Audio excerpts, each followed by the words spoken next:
This is the Crazy Over 40s Live podcast, where every Thursday you will have a pirouette of rotating co-hosts, including myself, Caroline Brown, that will delve into topics relating to the over 40s. For aware of this notion that you're going through a midlife crisis, we're going for a crazy over 40s life. It's the time to uncover and rebirth our adolescent years filled with curiosity and all our desires. We do it right here on the Crazy Over 40s Live podcast. We look into relationships, emotional, sexual, financial wellness, entrepreneurships, providing you with an enjoyable delivery every Thursday. And don't forget to share and subscribe so you can keep updated on all the episodes as and when they become available. I hope you enjoy this episode.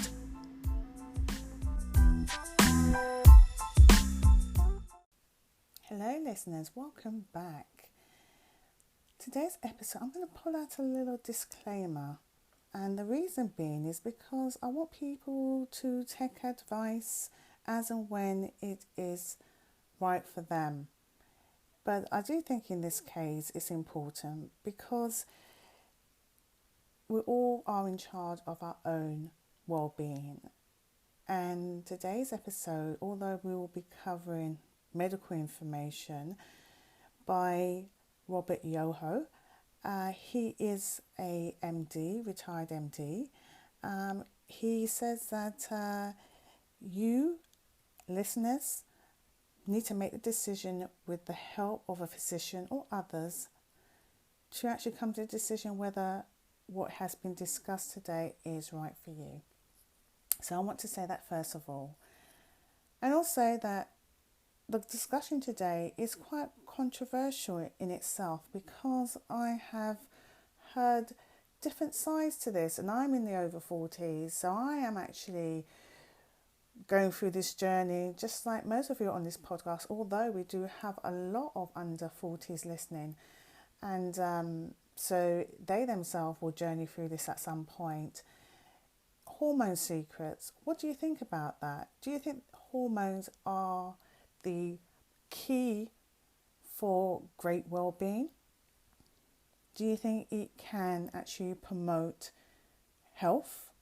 Can it make you feel fantastic?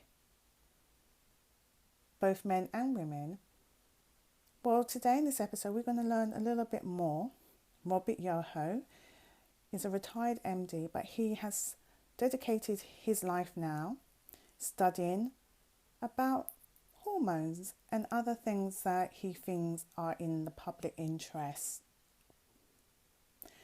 Right, so after the interlude, we shall be joined by Robert Yoho, and I'm your host, Caroline Brown.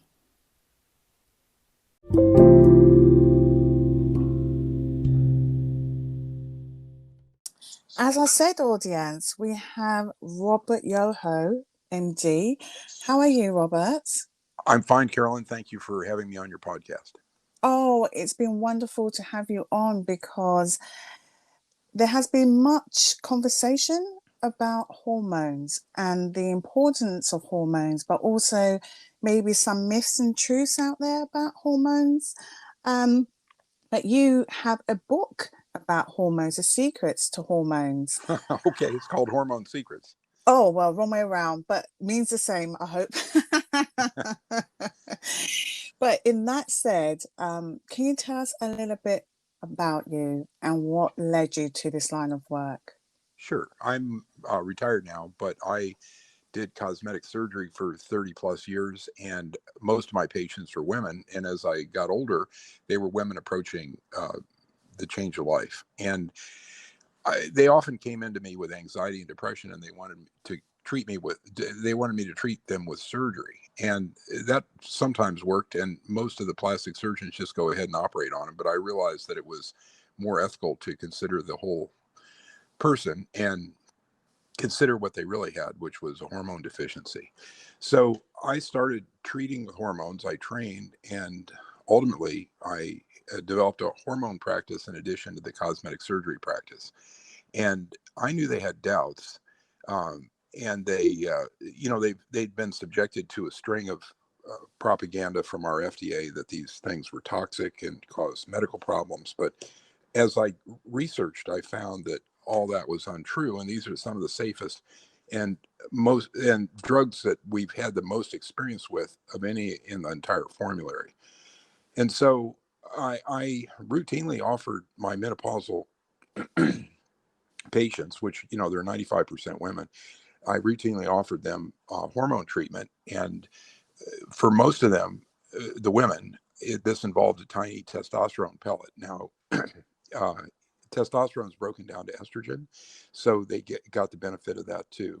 And of course, some of them weren't interested, and I respected that when they told me they weren't. But the ones that consented and decided to go for it, I put a little pellet of testosterone through their belly button where it wouldn't even scar. Uh, and 2 weeks later, when they came back for their follow up after the surgery, most of them were doing handsprings. I mean, it just had a profound result. And then after that, I asked them to consider adding progesterone, estrogen, vitamin D, and sometimes thyroid and DHEA and melatonin, all of which have separate and beneficial effects. This set of drugs we've been using for thyroid for 120 years, and estrogen, progesterone, testosterone for 50, 60, 70 years. Wow. And so we have this huge experience with it.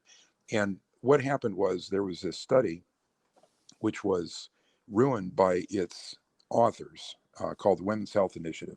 And it was the most expensive study in history. I mean, there's an enormous amount of government money came into this thing. And of course, with the money came corruption. And these guys ended up with an agenda to destroy the credibility of hormones. And there were some, you know, there was some evidence that breast cancer was involved with one of the hormones they studied. But this thing was it was outmoded or obsolete at the time that they finished the study, and it should never be used. So the conclusions were entirely wrong, and it scared the living bejesus out of the entire world. And so there, you know, once you ring a bell, it can't be unrung. And so people are still talking about breast cancer and estrogen, when really the only thing that they studied that had any had this small increase in breast cancer was a synthetic progesterone. So the Women's Health Initiative was a failure, and it ruined our approach to hormones. And the new hormones, which are bioidentical and they can be made the same as the human body, those new hormones are almost perfectly safe with a few caveats. So that's essentially my story. I had wonderful results. I mean, the patients loved it, loved the results, and I can read a testimonial or two if you're interested. No, that'd be wonderful to hear that, actually. So here's one woman that I treated. Linda's a 63-year-old registered nurse. She said, testosterone makes me feel sexy and gives me an overall feeling of well-being. My strength and muscle tone improve, especially when I exercise. When I was younger, I got a little aggressive when I used it, but now I'm either okay with aggression or maybe it doesn't happen. I have paranoia and anxiety when I don't take progesterone, even though I'm not an anxious person. I sometimes get a little depressed, and extra progesterone helps this. I take from 1 to 3 of the 200 milligram capsules a day, and it mellows me out. With estrogen, my ability to remember improves and I sleep better. I'm less tired. I've tried different doses and I know what works best for me. So in my practice, I let the women experiment within certain ranges of Okay. what they seem to do best with. Okay. Well, I mean, that sounds absolutely wonderful for any woman to hear, because and also, as we know, with the being perimenopausal, you know, women who are going through that stage, it can happen with women who are in their 30s. Now, if you can explain, why does the body need this? Because I was interested to know about the two different types of hormones. The bioidentical and the non-bioidentical. Correct. Well, the bioidentical are the same as the human body components. And so those end up being safer and more predictable with less complications and side effects than these synthetic drugs, which were originally patented and which were very Okay. profitable for big pharma. These bioidentical drugs can't be patented. I And so see. there's no interest in them by pharma. And pharma's running the whole show. You guys may You may have heard the memo, but Big Pharma is the most corrupt industry in history, as judged by their criminal settlements with U.S. federal prosecutors. It's $87 billion since 2000. I mean, it's crazy. And so they've conspired with the FDA to ruin the intellectual background to virtually any drug, except for the drugs that they want to sell because they charge so much for them because they're patented. Mm. And where could you find the type that you suggest? Where would you be able to get that? In America, they're available at compounding pharmacies, and compounding pharmacies make the individual drugs for the individual patient, and they can get the I don't know if if there's such a big thing in Europe, but I believe they are, and certainly there are clinics over there where you can find bioidentical hormone. This kind of therapy is not natural. I mean, obviously, when we were cavemen, we never had the benefits of hormone therapy, but we're living much longer now, and we're not dying at 30. We go into a phase where the hormones decline, and replacement makes a huge difference. It improves sexuality, it improves lifespan, it improves muscle tone, intellectual performance. I mean, here's a statistic for you: 85% of the Alzheimer's disease might be prevented if every woman got on estrogen at the time of their change of life. Okay, and what would that change of life timeline would be? Roughly 45 to 55, and that's the menopause that you were talking about. So I know that's an incredible claim, but what I did in my book was I put an appendix with 75 references that documented that. But this is not something that the FDA, which is completely captured by Big Pharma or the pharmaceutical companies, are interested in having you find out. They're interested in selling patented drugs. Which you say is not the real thing. Well, they're not identical to human hormones, and they're much better than nothing, but they tend to have side effects, and they can have some risks of diseases. And for example, the small increase in breast cancer that the synthetic progesterone carries. Okay. Because we talk about women, but you're saying also you can, and I just want to go back a little bit about that. How does testosterone help? Well, the stereotype about testosterone is it's just for men. Yes. And it's true that men have 10 to 20 times as much testosterone circulating in their bodies as women.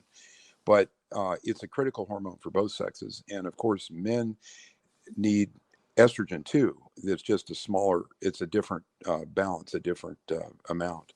Okay. And estrogen prevents the heart disease, and testosterone breaks down to estrogen, so it can be used as a sole therapy conventionally in America.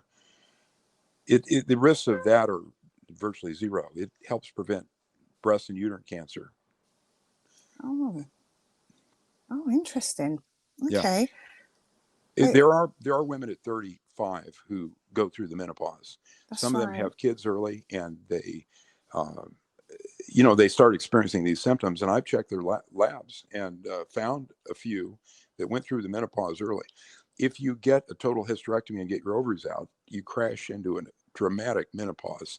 And it's very important to get on the hormones, because otherwise you could get early osteoporosis, you get early senility, you get, intellectual decline, you get Alzheimer's, you get all these potential problems. So for men, what would you say for men? Because is there such thing as a male menopause? Men decline gradually 1% or 2% a year from the age of 30. Their testosterone levels go down, and it's not dramatic like women. Women sort of fall off a cliff at 50, and the men just dwindle. But they benefit greatly from testosterone. And I should mention vitamin D, which is critical for everyone, especially people in Great Britain, because you get less sun. Now, if you're a Florida lifeguard, you can have very high levels and you don't need to take any vitamin D. But taking around 8,000 international units a day, perhaps 5,000 if you're under 200 pounds and 10,000 international units a day. If you're over 200 pounds, decreases the chances of dying from COVID and improves your health in many, many ways. So D is the most important single supplement. Magnesium is probably the second. But don't forget your D. It's actually a steroid hormone and not a vitamin. Tell us about that. Steroid hormones are, they're the organic molecule that hormones are. It's the class of organic molecule that hormones are in, and they produce. We've known about hormone mechanisms, and we've learned about them over about 50 or 60 years. And so we've had this enormous clinical experience, and we understand how they go around and how they stimulate various body systems. And so this thing, when the Women's Health Initiative scared everybody about hormone use, was a terrible, terrible thing for Americans' health and worldwide health. There's probably only 20% of women ever get on these things. And a lot of them get afraid because of these rumors about breast cancer and other things. Testosterone, they put what's called a black box warning. The FDA put this thing called a black box warning on all these drugs. And they claimed various things. They claimed, cancer and blood clots and heart disease. None of it was true. The large studies came out later and found that basically they were almost completely safe, with a few small caveats, such as if you have a uterus and you are on estrogen, you must take progesterone, because the progesterone shrinks the uterine lining and prevents the chance of uterine cancer, largely. Okay. You can see there's a lot of detail, Caroline. There is. You're not going to get this from a 20-minute or half an hour podcast. Absolutely not. This book's $4 on Kindle. I don't, and I don't make a dime on these. I spend the same amount of money advertising as I get in revenue. So I'm retired, and I'm, doing this as a service. Yeah, that's what I love about what you do, Robert, is because there is a great passion behind the work that you do, and somewhat like a sense of, I hear it like a sense of responsibility to get this information out there. And your hormone secret, I mean, I know that you're going to really great details about that. You talk about thyroid, testosterone. We just spoke about vitamin D, and the good old growth hormone as well. Well, I write about growth hormone. Growth hormone has been rendered almost unobtainable by our FDA. Yeah. It's exceedingly expensive. They put rumors about cancer and all kinds of other things on the label. It's not a scheduled drug like testosterone. Testosterone, through a political process, became a scheduled drug when it should be widely available and easily prescribable. But now, you've got to renew the prescriptions frequently to get the patients the drug, and it's regarded as the scheduled drugs in America are regarded as serious things, like the opioids. They're regarded as addiction problems or some other horrible problem. But testosterone doesn't deserve that. They had hearings before Congress, and it was a political process that made it a scheduled drug. Even the FDA people testified against that move, but it happened, and now we're stuck with it.